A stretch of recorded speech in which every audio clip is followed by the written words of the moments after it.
The science of today is the technology of tomorrow. A very good morning, one and all present here. I am Sandhya HNO, first MSc Biochemistry, Mangaluru University. Here is a one more day to learn and inquiring a mind. On this beautiful occasion, I would like to welcome Dr. Nagaraj Nagatihalli, Assistant and Director for Basic Science Research and Associate Professor of Surgery Research and Sylvester Pancreatic Cancer Research Institution, University of Miami, USA.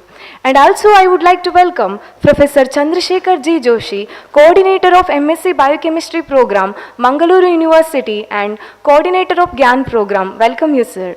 And also I would like to welcome the faculty members of Department of Biochemistry, and also I would like to welcome all the enthusiastic participants for this beautiful GAN workshop. Once again, I welcome you all. Have a nice day. Thank you.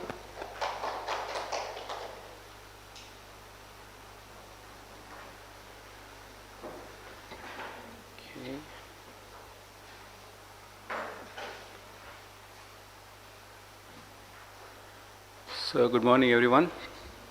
I hope you had a nice last 3 days. So there are 2 more days left. You are exhausted, or you're still enthusiasm to learn more? Okay. Today we're gonna have. I think we keep talking about natural compound.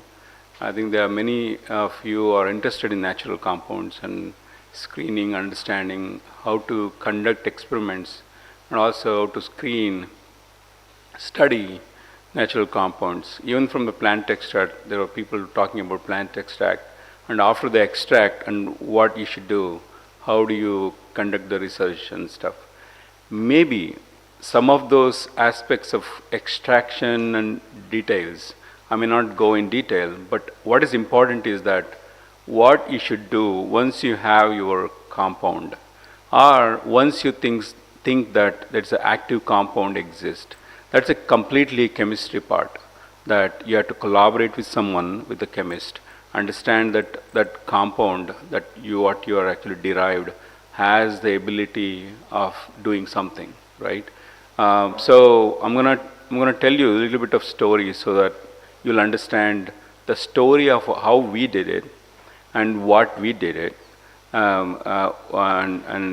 the details of it, so that probably it will help you and in your experiment and your research how you should conduct based on some of these parameters that we have done, right?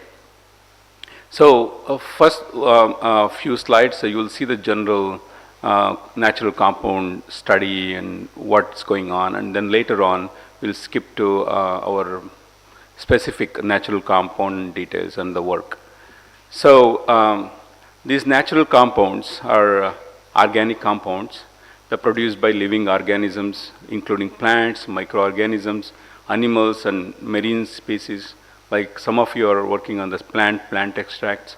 So these natural compounds have a rich history, right, of contributing to new therapeutic medicines. Also, they have this. They've evolved this structurally to fulfill specific biological functions, right? And also typically exhibit a broader chemical, diversity, characterized by a high number of these sp3 carbon atoms and chiral centers and all those things. So these are all chemistry. That's why you need to really collaborate with chemists if you don't have the experience, right? The classical nanoparticles, right, that led to the discovery of this drug molecules are for therapeutic use. You can see some of these natural compounds, they were already in the therapeutic use. They're all derived from the natural compounds, and they're all approved from FDA or clinically from approved. For example, here morphine, which is actually a painkiller. You know very well that morphine, when a patient have pain, pancreatitis also, I think people give, doctors will give morphine. So I think it's important. So penicillin, it is well known, right, is also from natural compounds. So what I'm trying to tell you is that most of the approved drugs, right, maybe 30 to 40% are from the natural compounds. So it is important to study. So as an Indian rich medicinal plants, and even in China and Asia is rich in medicinal plants and medicinal. We have all the history of and how the Rishi Maharshis were using all these natural products for therapeutic purpose. Even Raj Maharaj's time also. So these are all true. They were using the really natural products, natural plants, extracts to therapeutically they were using. It is true. It is just that you have to think scientifically today in today's world. How are you gonna study those natural products in a therapeutic purpose? But you have to do it right. You have to conduct the research correctly and right, so that it will be useful to the mankind, right? So these are some of the anti-cancer agents. They were approved, and they are from the natural compounds. Okay, you can actually see some of the STAT3 inhibitors which we used it, and there are a lot of other. Just to mention few anti-cancer drugs that were from the natural compound. Remember, I'm going to show you my own example, but before that, I want to show you some of these compounds are really, if you go to see the literature, it's a recent literature from last year. Actually, they have done great job. You should read this paper and see what they have inside all the natural compound history and what exactly happened and all. If you are studying natural compounds or want to study from the plant extracts, okay. The rationale for using the natural compounds in cancer interception. See, there are structural diversity and novel mechanisms. That, for example, if you take the diverse chemical scaffolds, these natural compounds often possess complex, evolutionary optimized structures that are less common or absent in synthetic chemical libraries. That is a advantage.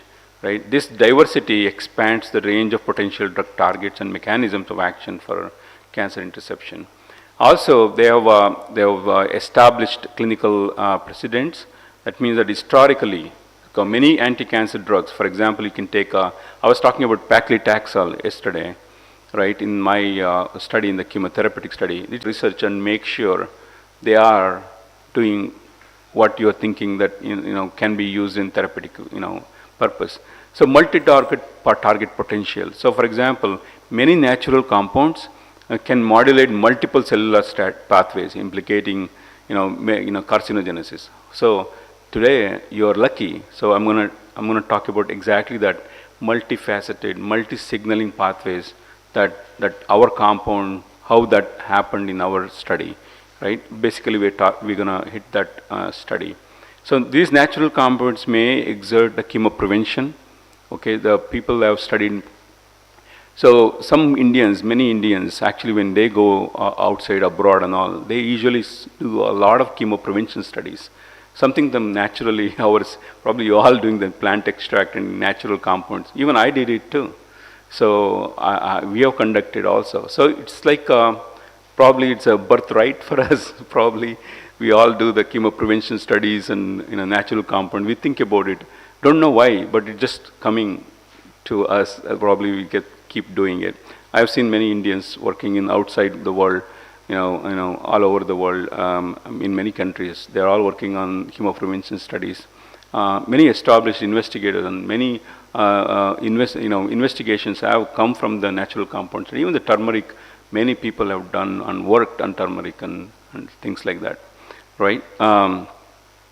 So when you come to cancer prevention and interception needs, right? You have these early intervention studies by targeting either pre-malignant disease or early stage cancer. I showed you from the pre-malignant, normal to pre-malignant to pan in 1, 2, 3, and then the cancer, like that in many cancer, many progression studies. So early on and in between or in the later stage. So there are many pathways. I showed you many signaling pathways in the early stage and the late stage. There are many signaling pathways changes, right? You need to know all this biology and signaling before you take some compound and hit it, because you need to know this compound where it's going to hit, but you need to screen those signaling pathway. That is what I think you're gonna see today when I show you my work, right?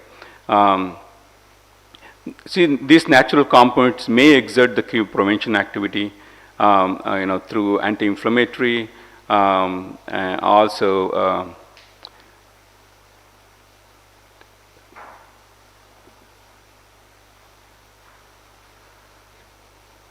anti-proliferative or anti-apoptotic effects. Then we discuss about the low toxicity profiles, are important, right? When you are studying chemoprevention or the natural compounds, you have to think about the toxicity. So these compounds have a low toxicity. That's why they get approved easily when compared to a synthetic one. That's the advantage a lot of people study on these things, right? So the key requirement for preventive agents in minimal toxicity, right? Everyone in every company, those who have synthesized some compounds, all suffer from this toxicity issue. So, but these natural compounds can often well tolerated. So they do well tolerate because it's natural, and making them promising candidates for long-term administration in a high-risk population. For example, if they're very age-old people, when they have a cancer and high-risk range, so this natural compound is much better than the chemotherapy, other synthetic one. There are some chemopreventive agents are from natural compounds too. They do use, okay. And then comes the technological and methodological advances. So we use one of the omics guided discovery. So it's important to understand what is omics, and then those technology. I think we touched base yesterday a little bit here and there, but there is a advance in the metabolomics study, proteomics study, transcriptomics studies.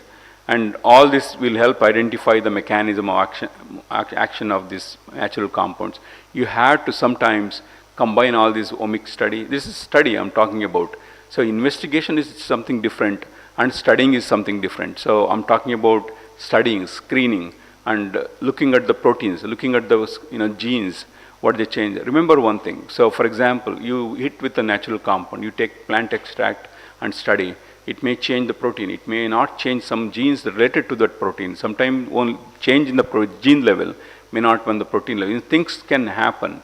Okay, I have seen. Sometimes it will hit the really transcription level. That's why they do the omics study. Means that they do the proteomics, genomics, and all the kind of metabolomics pathways and studies. The reason is that we don't know where it is hitting and what it is hitting, whether it's a gene or the protein or some enzymes or pathways and things like that. So also it's, I think technologically it's important to improve the isolation and structural elucidation. So whenever you have a natural compound, when you isolate it and you have to you think that your isolation method is perfect, may not be, because remember our study was not perfect too. When we evolved understanding what's going on in the whole area, and then we learn more and more, and then we isolate better and better, right? So you get the compound, because probably 10 years ago the isolation methods are different, and today the isolation methods are different, because there are a lot of things that we learn in the research, that what is right and what is not right, right? It's okay what you have done 10 years before, and today if you see those isolation methods may be different. So you need to learn those isolation methods.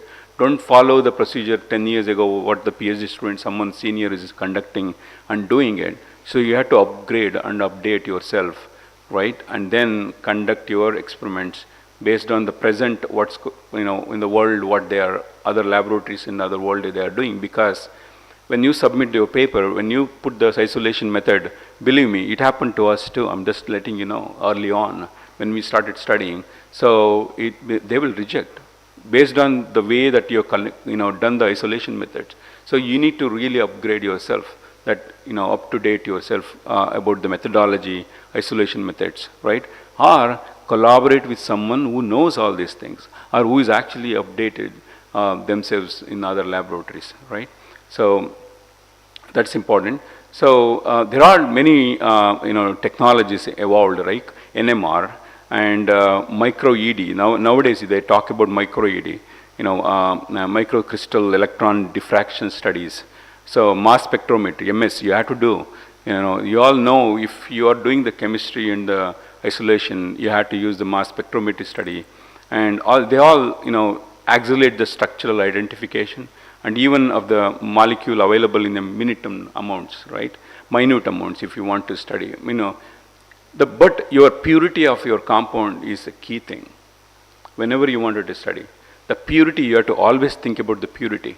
Now for that, you have to use the technology to make sure that the compound that you're hitting, and that is what I think is naturally is coming out. It is not something artifact, right? That structurally, anyway, you will know when you start synthesizing those compounds, right? Okay.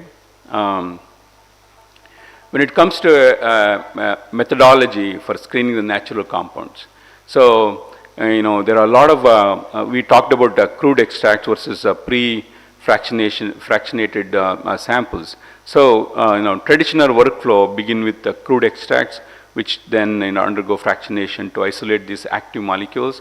So you have to find the active molecule. There may be many, right? We can give you examples. If you think that one compound, you say for example, one HA compound something. So then it is HA 1, 2, 3, 4, 5, because there are many many of them when you isolate. But you need to find the one which is active. Probably not all of them are active. So how do you do that activity assay? And these are all something that you have to collaborate if you don't know.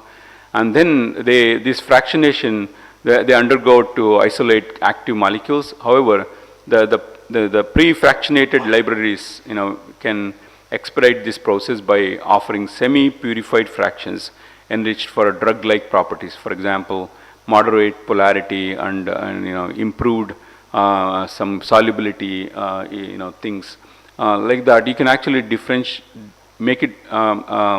You can actually make the drug-like properties that you can conduct those experiments and see whether these compounds have the drug-like properties or not, right?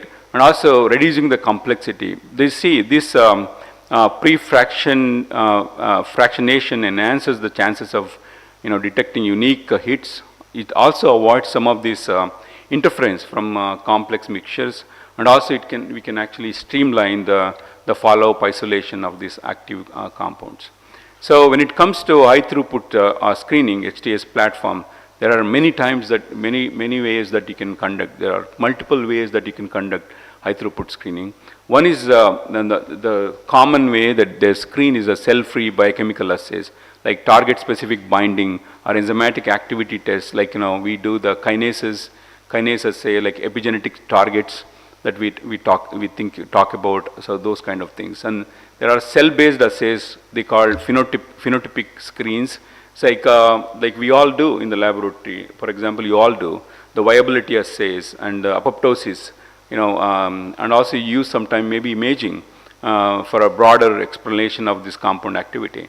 And also there are some short-term in vivo models. Like for example, you can say wherever it's applicable, you can use some small in vivo study. It's okay, but you don't have to be genetic model or hi-fi technology. You just simple in vivo experiments can also be useful, like or maybe a flank injection of some of these cells and study your compound, things like that. It's okay.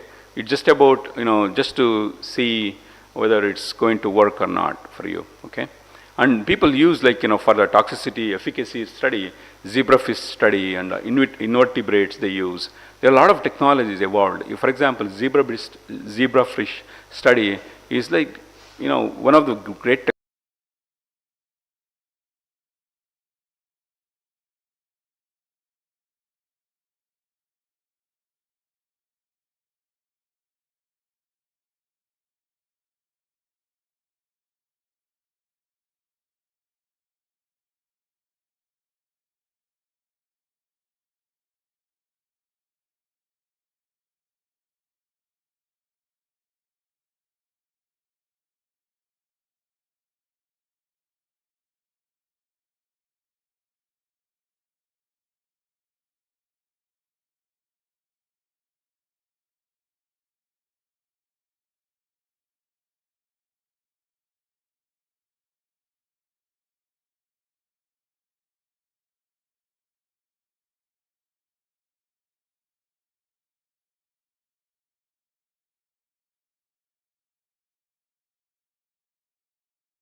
and collaboratively you have to collaborate with someone like Vemula. Or Vemula is my collaborator. What I'm saying is like that. There are a lot of other chemists all over. There were like from Kerala, from Maharashtra. I've seen many of them in some other conferences in US, and when they came to ASCR. And I go see sometimes when they bring some natural compound chemist, oh, I'm chemist, I isolated this, I wanted to come to this conference, I'm here. So they're great, and like that. And I've seen myself, so many of coming from different places and presenting their work there. And when I saw that, oh my God, it's like, a lot of them. Like that, you have to search these people and collaborate with them. So collaboration is not easy, right? You have to have the money, you have to have the resources, then only people come. Otherwise, you have to have an idea and knowledge, and also same time you have to publish. Publication sometimes is easy for you if you have a knowledge, awareness, lot of things. But we feel always that we have to generate data. I keep telling from the last 3-4 days, because I cannot tell you exactly what to do, but I can tell you that with experience that we have been through, and you can actually do it. Okay? Overall, that this is something promising target. What I'm not telling you, a lot of other things that we have conducted, and what tells that urethane can do. Think about it. If you sit back and think about it, you yourself will get an idea what I can do yourself. Actually, like that, many investigators have taken urolithin A. Today, urolithin A work, if you Google it, PubMed, tons of papers came out, Nature, Science, everywhere. I'm not kidding. Even they have done the mitochondrial health, and they have done many other ways. I have done only in the pancreas, and my pancreas issue, because I cannot do so much, right? I can only do a little bit, but at least I focused on what I was supposed to do. There is a focus there. That's very important. Okay, you cannot do everything. You cannot be master of everything, right? You focus on what disease or what you want to do, and focus on it, and I think you will reach the goal. And like we have conducted all these things. Reprogramming, toxicity profiling, and intervention studies and chemotherapeutic studies and all those things. So there are a lot of future, like preclinical studies, microbiome investigation. A lot of things are going on in the laboratory. But important, I think, overall, learning from it, what you want to do, how you want. Sorry. So there are papers published. Like for example, if you see this paper, there are many investigators working in many different areas. Kidney, you take liver, intestine, immune system, joints, brain, heart, muscle, all organic. There are many, I see a lot of them working on it because that compound worked so much for us. Okay, the same way many can synthesize themselves. Once they know the structure, they can synthesize and conduct those experiments. Now even they sell in Amazon, you can actually buy urolithin A because it helps gut. It helps. If you have a gut problem or issue, an inflammation issue or something, the urolithin A helps. That's why it's becoming famous. So that's the story. Those are references. I'm happy to take questions if you have one or two. Yeah, go ahead. You have to use the mic.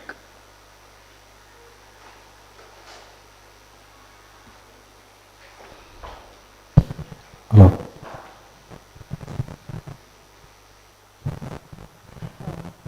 So the problem with all the natural compounds is its bioavailability. Did you find any issues with the bioavailability of the drug? So we did not, because the urolithin A is a natural compound. It actually synthesized in the gut and metabolized in the gut, and it's a metabolite. So that's natural. So basically, this bioavailability is very high. So no toxicity at all. But see, anything too much is too bad, right? You cannot take too much because, urolithin A is natural and bioavailability is high, let's take more. No, it actually lead to another problem. But what I'm saying is that naturally, if you take natural compound a little bit higher than even the synthetic compound, it's okay. It actually fine, but you cannot take too much. Okay.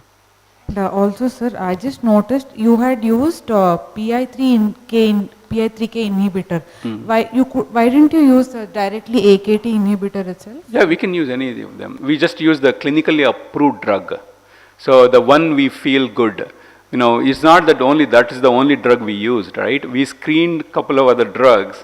We only showing the one actually, fantastically worked, and naturally comparing to that. It's about that. Research is like that. What you see is only the outcome of so much of work that you conducted in the laboratory, right? Yeah. Good questions.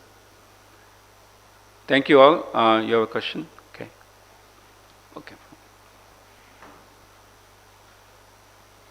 Since it's urinating, it's not affecting the XP in its normal cell. Yeah. Do you think that there's a lack of receptor on those cells? So we did not go through and check anything because at that time all we wanted is a therapeutically, we want to see whether it works or not. That's our first work. And we did not look at the therapeutically, like, what whether they present any receptor or anything like that. So on there that work. Is it a hydrophobic or a hydrophilic molecule? The urolithin A? Urolithin. Yeah, it actually worked the same way. Is it hydrophilic or? Yeah, hydrophilic. Hydrophilic. Okay. I thought there might not be receptors on the normal cell line, because many a times, so cancer cells, sometimes they overexpress some of the receptors. Remember, this urolithin A is actually, if you take the AHR signaling pathway, it actually activates through AHR signaling pathway, right, in the gut, right? So the binding on the AHR signaling, right? It may be the binding affinity of this urolithin A is important. So what we have not done is that looking at the gut receptors, because we were interested in the pancreas, so we did not look at the receptors. Because we did not look at the AHR signaling on the pancreas. There were paper published on the AHR signaling on the gut, and they worked on the receptor and the ligand, urolithin A, how it binds, and affinity towards the AHR signaling and all those things. So we haven't looked at those kind of things. And one more thing regarding the dosage of this urolithin as well as PA3 inhibitors. So this has been used in micromolar, and that has been used in different doses. Correct. When you correct. study. So the one that clinically approved, it's fine because we know the toxicity of that clinically approved. It's published paper, and we know how much we have supposed to use. The natural compound urolithin A, we used whatever the amount we used is actually fine completely. Even though you can go actually higher dose, nothing has happened. Toxicity level was very low. So that's the reason that we went down, because we wanted to do the immunotherapy to it, and also we were doing the chemotherapy to it. We just don't want to put a lot of urolithin A, because we are combining with other compounds later on. So we were just using the lower dosage when compared to naturally. So how much to use?